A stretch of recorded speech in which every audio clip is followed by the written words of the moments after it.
So it just kind of picked the middle of the city, Look, basically. look. But now it's going to build the route for you. It's going to plan every single supercharger stop along the way. Oh. It's even going to tell you how long you'll spend charging at each stop. So you know exactly what the trip's going to look like. Okay. And you can even plan, because at each supercharger, there's always an area to use the restroom, to grab some coffee, grab a bite to eat. So you know exactly what your road trip's going to look like before you ever even leave the house. For these longer trips, you can see it takes a little bit of time to get loaded. Yeah. What other commands does it have? So you can do take me to or navigate to, which is a GPS. You can do play, so you can play any song by any artist that you want using the internet streaming radio, which comes with your car. And then you can also do call. So once your phone is connected via Bluetooth, you can call, do hands-free dialing through the car.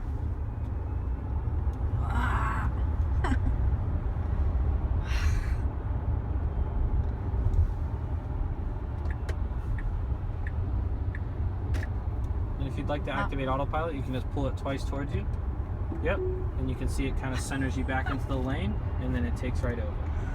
And then you can see here's what your trip would look like to get to New York. And it's going to basically, you're going to do 4 stops on the way there. Each stop is going to be about 30 minutes. And you can see it's telling you to grab the wheel. So just give it a little, and just let it know. And then if you're touching the acceleration, then it's not going to brake for you. So go ahead and let your foot off the accelerator so that it's kind of completely in control. If you take over the car, it's going to default to what you're doing. So if you accidentally keep your foot on the acceleration, for example, it's going to let you know, but it's not going to brake because it's assuming that you want it to continue accelerating. So if I want to pick up speed, do I tap it up? Yep, go up. Exactly. So you can see the speed is raising inside, but it's not going to go any faster than that car in front of you allows it to go. It still gives that distance. Right, exactly. And we'll take the exit coming up for Ogden Avenue in about a quarter mile.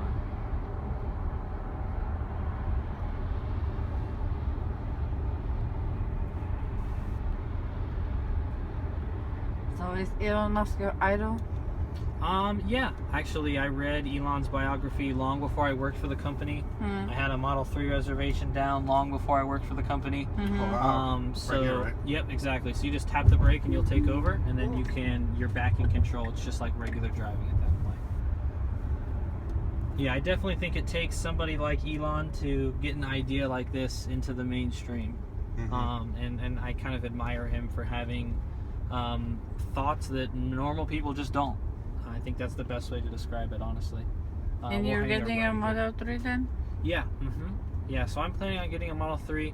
I'm probably going to wait till the performance version comes out, which is about 6 to 9 months from now. Yeah. I figure, I want to get a little bit quicker. I really like the speed of the Model S. Yeah. So if I'm going to get the Model 3, I want it to be at least close. So I'll probably end up getting the performance version, but that's still a pretty far length away. They haven't even said when they're going to come out with all-wheel drive yet. They're saying hopefully 6 to 9 months, but that's what I've heard. That's on Elon time, so who knows how long it'll actually take. Well, he's doing all these other things and not just Tesla. Yeah, I mean, all the Hyperloop, the SpaceX stuff, I'm sure he's working, 10 days a week. So when you start working for the company? I started with Tesla last year. It was May of last year. So right when I graduated from school at Ohio State, I started working for Tesla in Columbus.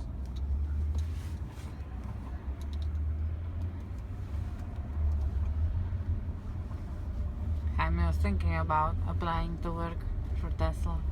You absolutely should. The company's growing so quickly. There's positions in just about everything that you could think of. Sure. It's not always just like selling cars or doing this. There's people who work behind the scenes to make everything work as well. There's HR, there's recruiting. I mean, there's quite a few different paths you can take within the company, and we're growing so quickly. They're hiring people literally every day. Yeah, especially out west. Like it's just looking at the rate of careers that are open. I looked one time and I was like, most of them are actually in California and Nevada. Yeah, for the Gigafactory.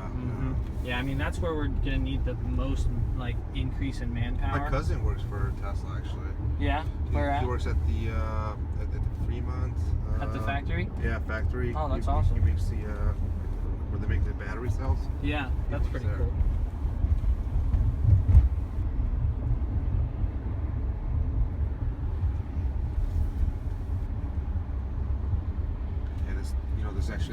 this a lot because Yeah, your nails are like. and Yeah, this the on strike thing. Where do you work?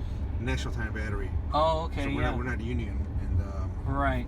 So people are coming to you. We've actually seen more cars with service. Oh yeah, I wouldn't be surprised. Amazing. I mean, you drive by these dealerships, they're not doing nearly the amount of service that they typically do. It's interesting to see which ones are on strike and which ones aren't. Yeah, because not all of them are union. Right, exactly. Some of them don't belong. So what do you drive now? So I still drive my college car, which is a Honda Accord. My Okay. dad works for Hondas Honda. are good. Oh, the rival. Doesn't he say like, Yeah, he Something. doesn't. He thinks that if Honda's not doing it, it's not worth doing. So he thinks that electric cars are just kind of like a niche market. But you know, that's okay. You know, you don't grow up and have to think all the exact same things that your parents or your mentors think. You know, so there's always a nice debate at the dinner table whenever I go back home and talk about what Tesla's you doing. defend Tesla and he defends. Exactly. That's the same way I am, man, on Facebook, or it's just, and then the cars are so strong, and I was showing Alex like how, I guess somebody wanted to test drive, and they crashed into a Mercedes dealer. Mm-hmm. You see the Tesla like right in front of the Mercedes all smashed up, and it just looked funny. It was like a nice meme photo you could probably do. Right, right. But yeah, I guess it happened a couple months ago, like maybe last year. Yeah. Where somebody crashed into a Mercedes dealer. Yeah.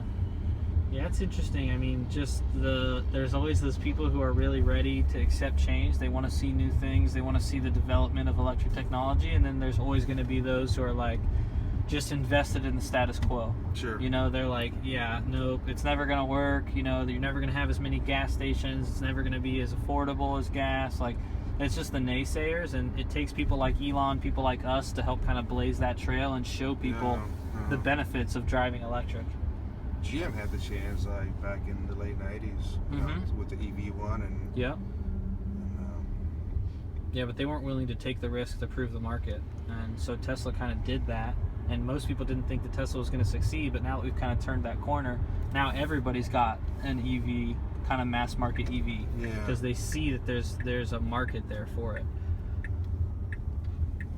So somebody's got to blaze the trail, but the others aren't far to follow. That's for sure. And we can just take it around the side if you'd like. Okay. So the autopilot is basically recommended for freeway? Right, yeah, almost 100%. You can use it on Ogden Avenue and on these more rural streets, but it just doesn't really give you much benefit. You know, it's not it doesn't really help you much. On the freeway, it helps you quite a bit. We can park in any one of these spots in the back if you'd like. Actually, if you'd like to see some auto parking, we could try that. Yes. Okay. Go ahead and drive past this. So it's not going to do this spot since there's two of them, but if you drive past this spot slowly, kind of slow, keep going. And what you're going to see is a little P pop up on your screen. So you see it. Now you can press the brake. Now flip up into reverse all the way up. Yep, you can see it says auto park ready. Just take a moment before you press start. Look around. Make sure we're totally safe. There's no dogs running around or kids running around. Press start and then let your foot off the brake. Okay. Yep, so press start. So bring it to a stop. Holy cow. Yeah, it actually looks like it. So go ahead and try it one more time. You have to bring the car to a complete stop before it'll activate the self-park right. So go through there. Make sure the P pops up once more. We might have to drive around again because you have to be at a complete stop before it'll let you. So that's good. Yep. So now go all the way up into reverse. And then press start. And then let go of the brake pedal. Yeah, after you press start. Yep, exactly. And so what it's going to do is it's going to do a 3-point turn. It's going to back. It's going to get as close to this car as it can or as it feels safe. And then it's going to pull forward and back right in.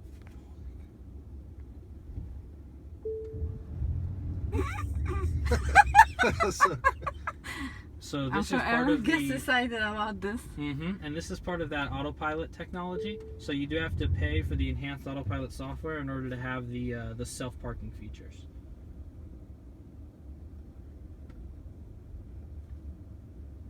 Put your hand down. And it'll even put you into park so that all you have to do is just walk away. Wow. And now you hop out of the car, you go get your groceries, and then you head back home because you don't have to turn it off. As soon as your butt leaves the seat, it's going to turn Yeah, it itself turns off. off. You walk away with the key fob, and it's going to lock itself up, Yeah. just like that. How do you do the summon mode? So to summon, I can show you guys. We'll do it from outside the car. Inside the car, of course, if you needed to drive it, you would just drive it. But I can show you guys that.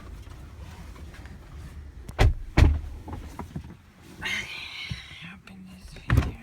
So you can do it from the key fob, or you can do it from my Tesla app on your phone with a key fob, or you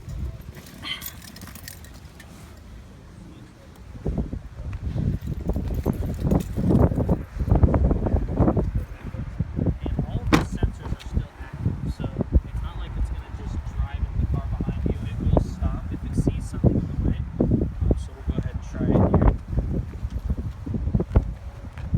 So now it's lighting up. You see that blinking, which means it's ready. Now you just press on the front hood. It's going to put itself into gear, and then it's going to start to move forward. I can't with the remote. And when I want it to stop, I can press any button on the key fob to stop it.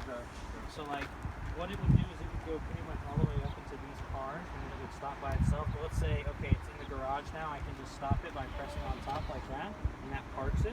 And if I want to pull it back in, I just have to press and hold again until I see the blinking lights on the front, and then I'll press the back, and now it's going to move back into the spot. So this is really useful if you get yourself stuck in like a really tight parking spot, or if you just want to pull it into the garage. You can hop out, you can press the park button, and then once you hop out of the car, you can set it so that it pulls in automatically. And you set all the parameters for your garage, like how far do you want it to be from that car, how far do you want it to be from the walls, and it does that same thing every time. And it will even make minor adjustments as it needs to. So if there's a bike in the way, or let's say you park your other car a little bit closer, it's going to move as it needs to, so that it's centered right there in the lane. Wow. That's awesome. So then it turns off. And Yeah, it's it's all already locked up. up. That's it. Yeah, we just walk away.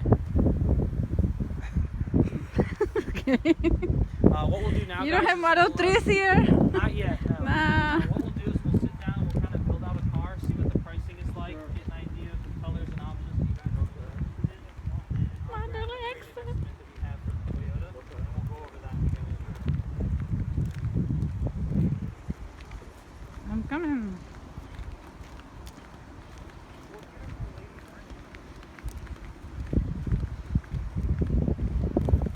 So Alex, what'd you think? I like it. It's very complicated. Have to learn all these things, how to operate this.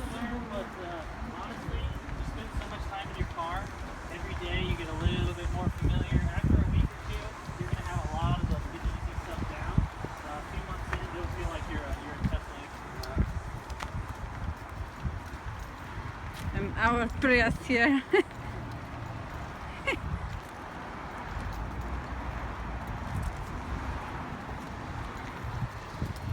So we'll just have a seat in this little cubby over here where the computer is. You guys like a coffee or water?